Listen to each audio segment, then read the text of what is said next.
Where'd you go to school? The Cordon Bleu in France. Ah, you're a chef. Would you like some cheese? Behind the laughter and the charm of the Brooklyn brownstone, the cast of Living Single were fighting battles their fans never saw the battles with the network, with betrayal, and with an industry that often underestimated them. What unfolded off-screen wasn't just the story of a sitcom, but a testament to love and sisterhood, a legacy that still resonates today. So what was Living Single really about? Was it simply a comedy about friends, or a groundbreaking fight for representation and respect? Come with us as we uncover the struggles, the passion, pain, and the impact that changed television forever. The untold story of Living Single. In 1993, television quietly changed forever when a group of 6 black friends moved into a Brooklyn brownstone and invited the world to laugh, love, and live with them. The show was called Living Single, and it gave audiences something fresh, joyful, and deeply authentic, a story centered unapologetically on black life, ambition, and friendship. But what millions of fans didn't see was that behind the laughter and witty banter, a battle was being waged. Let's find out what really happened. The cast and creators were fighting against their own network, battling stereotypes, betrayal, and inequalities that threatened to tear apart the family they had built on screen. What seemed like an effortless comedy was, in truth, the result of the determination against forces determined to silence them. But from the very beginning, the fight for representation was at the heart of the show. One of the most beloved characters, Maxine Shaw, the bold, sharp-tongued attorney played by Erica Alexander. I'd like to thank my entire cast. I absolutely adore them. Latifah. Almost never made it past the pilot. Executives told the young creator, Yvette Lee Bowser, that Max was too strong, a character who would overshadow the others and make audiences uncomfortable. Bowser, just 27 at the time, and the first black woman to create her own primetime sitcom, saw herself in Max. She had once dreamed of becoming a lawyer, and Max's unapologetic strength mirrored her own. So Bowser did something unheard of for a young black creator at the time. She gave the network an ultimatum. If you get rid of Max, you get rid of me. And the network blinked. They refused to place Max in the main apartment, but they allowed her to stay in the show by moving her across the street. It was a compromise that became part of the character's DNA. Instead of lounging on the couch like the others, Max was always bursting through the door, making dramatic entrances that audiences came to love. Fans thought it was a creative choice, but in truth, it was the result of Bowser's first battle to protect her vision. That small victory was proof that Bowser and her cast would constantly have to fight to preserve the heart of their story. So while the characters appeared to be lifelong friends on screen, the truth was much different. In reality, the actors had just met each other, and they were asked to portray a bond built over decades from day one. Kim Fields, who played Regine, later recalled how strange it felt to immediately act as though she had grown up with these women she had only recently shaken hands with. Yet their skill as performers was so strong that audiences instantly believed in their chemistry. Still, what helped ground the story was Bowser's decision to weave in real family ties. Queen Latifah's actual mother, Rita Owens, was cast as Khadijah's mom, while Kim Fields' mother, actress Chip Fields, played Regine's mother. Those real-life connections added layers of warmth and authenticity that made the sitcom stand out. Yet even the world they inhabited reflected the struggles behind the scenes. Fans might be surprised to learn that the Brooklyn brownstone they called home wasn't even theirs. For the first season, the set was recycled from the popular sitcom Family Matters, a reminder that Living Single was not being given the resources its success deserved. It was an early sign of how the network undervalued the show even as it thrived. But rather than dim their shine, the cast made magic from what they were given, turning a recycled set into one of the most recognizable apartments in television history. And still, resistance was everywhere. T.C. Carson, who played the suave Kyle Barker, later revealed that executives consistently pushed back against the show's refusal to traffic in stereotypes. They weren't ready for complex portrayals of black professionals, lawyers, magazine editors, stockbrokers, who loved fought and laughed like anyone else. Instead, executives wanted broader, simpler comedy that leaned on caricature. The cast, led by Carson, fought to resist these pressures, determined to protect the dignity of their characters. It was proof of a deeper truth. The network itself wasn't fully prepared to embrace strong, layered depictions of Black life, even as audiences embraced it wholeheartedly. But as if battling the network wasn't enough, the cast soon found themselves staring at a bigger storm. Just 1 year after Living Single's triumphant debut, a new show premiered on NBC Friends. It too was about 6 single 20-somethings navigating life and love in the big city. The similarities were impossible to ignore, and for the cast of Living Single, it was a devastating blow. Later, Queen Latifah revealed the smoking gun. NBC President Warren Littlefield had once been asked which show he wished he had on his network, and he answered, Living Single. Months later, Friends was born, and the parallels were glaring. Kim Coles, who played Sinclair, noted how her quirky, optimistic character was strikingly similar to Lisa Kudrow's Phoebe. The difference was not in story, but in treatment. Both shows were produced by Warner Brothers and filmed on the same lot, but the disparity in resources was staggering. T.C. Carson remembered walking past the Friends stage and seeing the perks, the massive budgets, the promotional campaigns, while Living Single had to fight for scraps. It was like a slap in the face, he said years later, describing how painful it was to know that the show they had pioneered had been used as a blueprint for a cultural juggernaut that all but erased them. So while the shadow of Friends loomed large, the women of Living Single turned inward, building a sanctuary of solidarity. Nowhere was this more evident than in the way they protected Kim Coles from the cruelty of the network's body shaming. Each season, Coles's manager received calls pressuring her to lose weight, with the threat that fat jokes would be written into the scripts if she didn't. It could have been humiliating and destructive, but her sisters on set refused to let it happen. Erika Alexander immediately declared, "I won't read those jokes." Queen Latifah told producers they would not be body-shaming on their show. Together, they shut it down, and their bond only deepened. In their dressing rooms, the women built a private world of body positivity. They undressed together, not in judgment, but in celebration, encouraging each other and embracing their natural bodies.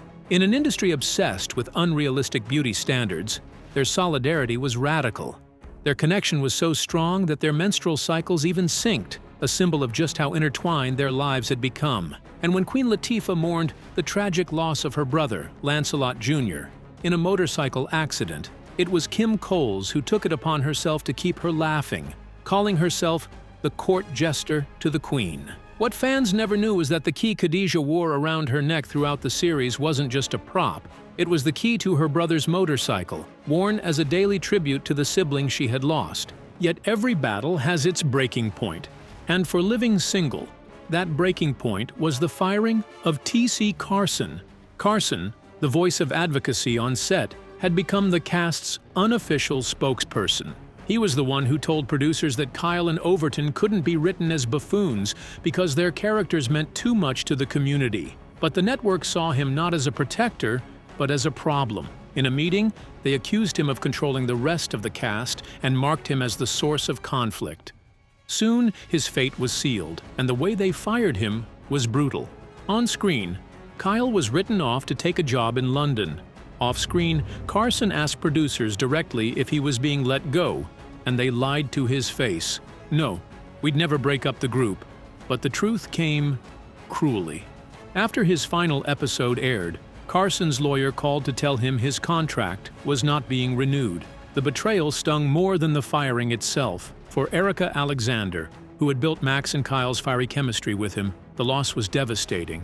Years later, on their podcast Reliving Single, she broke down in tears telling him, "You were my comedy partner. Doing things without you was weird.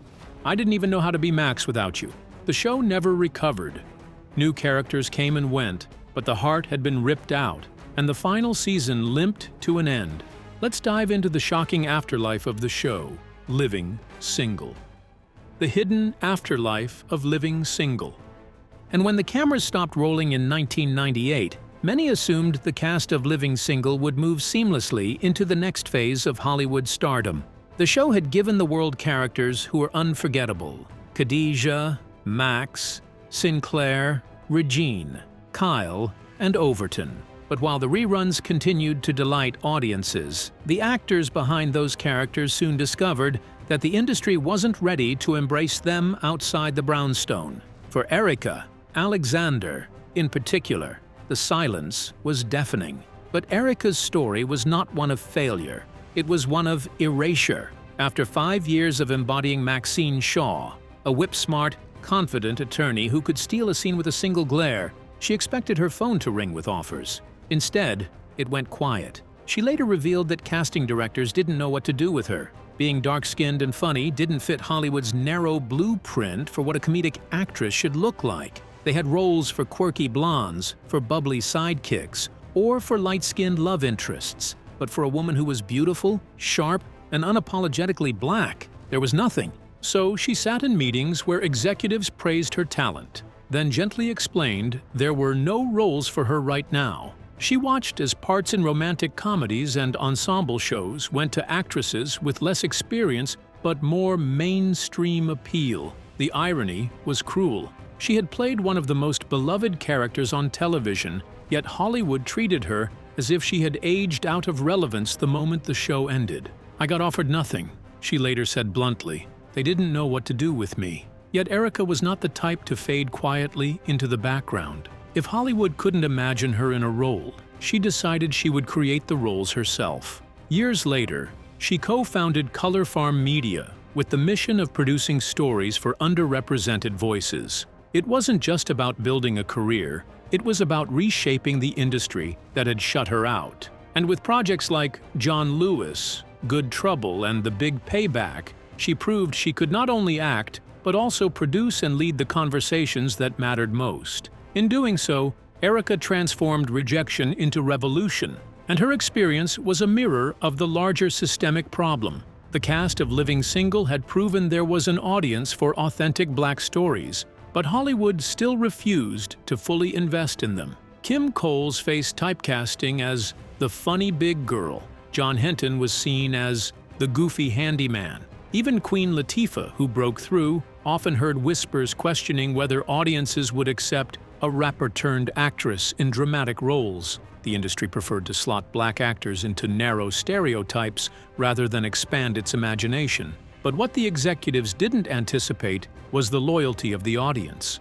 For black viewers especially, Living Single wasn't just a show. It was representation. It was proof that their lives, their friendships, their loves, their ambitions were worthy of the primetime spotlight. And when the show ended, those fans carried it with them. Syndication gave Living Single a second life on BET, TV1, and local stations, introducing the Brooklyn crew to younger siblings and even to children who hadn't been born when it first aired. In many ways, the fans became the show's archivists, keeping it alive when the industry tried to forget it. So by the time streaming platforms arrived decades later, Living Single was primed for rediscovery. A new generation binge-watched the show and marveled at how fresh it still felt. The humor hadn't aged, the fashion was back in style, and the themes of ambition, love, and friendship were as relevant as ever. Suddenly, teenagers were quoting Max's sarcastic one-liners on TikTok, and fashion blogs were spotlighting Regine's 90s outfits as style inspiration. What had once been overshadowed by Friends was now seen for what it truly was, a cultural blueprint. And the blueprint was obvious in the shows that followed. Without Living Single, there would be no Girlfriends. Tracy Ellis Ross and Jill Marie Jones carried on the legacy of smart, stylish, complicated black women navigating life together. Without Living Single, there would be no Insecure. Issa Rae herself credited the show as inspiration, acknowledging that Issa and Molly walked paths first, carved by Khadijah and Max. Even mainstream hits like Blackish and Abbott Elementary owe a quiet debt to Living Single, because it normalized the idea that black ensembles could be both specific and universal. both deeply cultural and broadly appealing. Yet even as its influence spread, the cast still wrestled with the question fans never stopped asking: why hasn't there been a reboot? Reunion rumors flared every few years,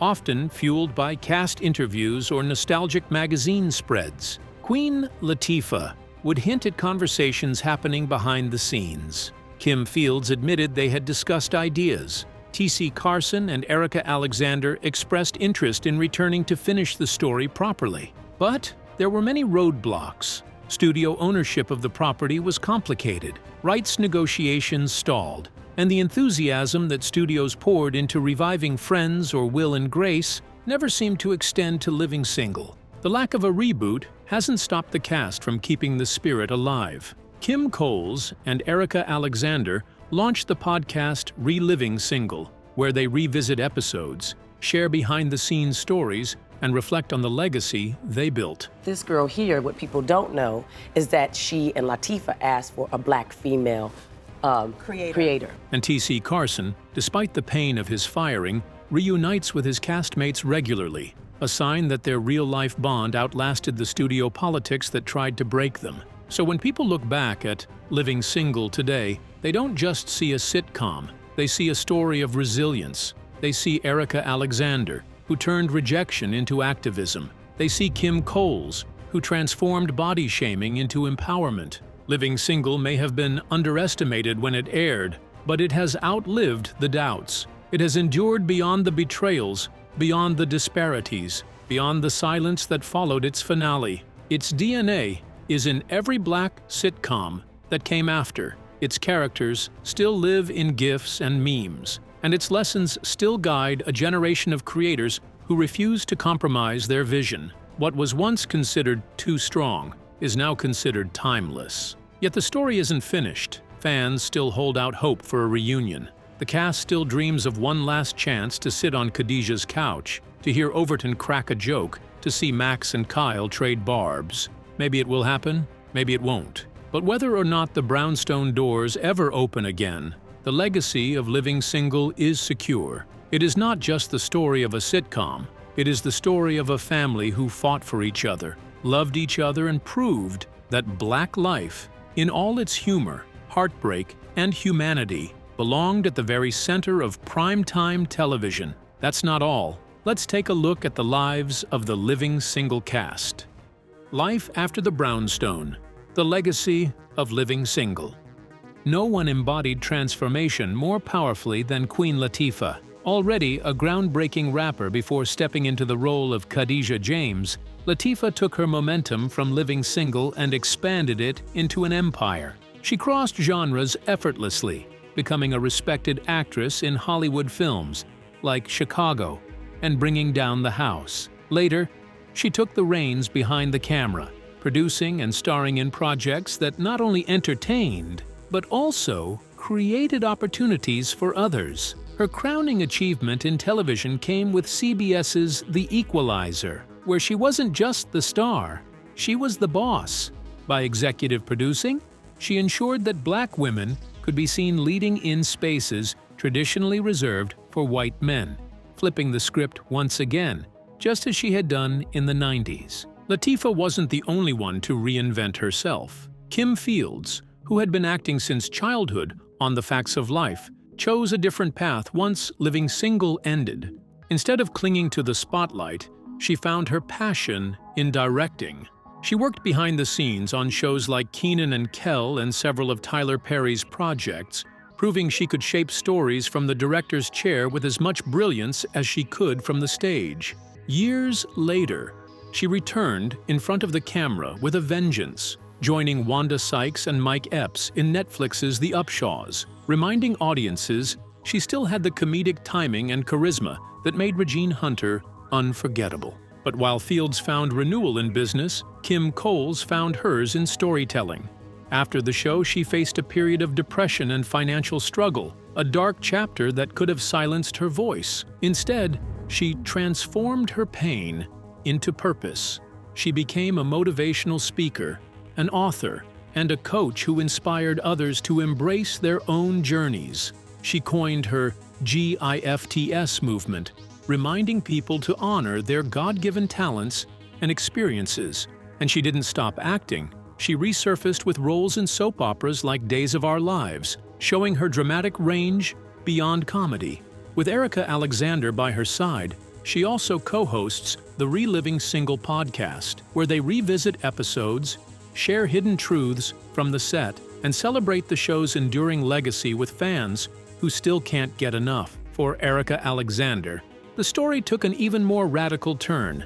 Hollywood had failed her after Living Single, not because of her talent, but because of her complexion and comedic style. As she admitted, being a dark-skinned actress who was also funny didn't fit the industry's narrow blueprint. "They didn't know what to do with me," she once said, recalling how the offers stopped cold after the finale. But instead of shrinking, she built something bigger. She co-founded Color Farm Media, a company designed to amplify underrepresented voices and create the kind of content she wished had been available for her. Through Color Farm, she produced documentaries like John Lewis, Good, Trouble, and The Big Payback, projects that shaped political discourse and cemented her as not just an actress, but a media mogul. And all the while, her acting career quietly soared again, with standout roles in Get Out, American Fiction, and Run the World. Erica, like Maxine Shaw, became a force who refused to be sidelined. And authenticity. John Henton, whose story reads like a miracle. Known to millions as Overton, the warm-hearted handyman, he nearly lost everything in 2000 when a car crash shattered his body and face. I lost that, but I'm still here. They put my face back together because, like, when the accident first happened, Doctors had to use old photographs to reconstruct his features after the accident destroyed his eye socket and broke nearly every bone in his face. It would have been understandable for him to retreat from the spotlight forever. The show ended, but the bond did not. And that is why their legacy endures, because Living Single was never just about a sitcom. It was about rewriting the rules and about showing the world that 6 friends in a Brooklyn brownstone could change television forever, and then keep changing the world long after the credits rolled. What do you think about the casts and production of Living Single? Do you think the show changed many stereotypes? Share your thoughts in the comments below. Don't forget to like and subscribe to our channel. Also, click on the next video on your screen. You won't want to miss it.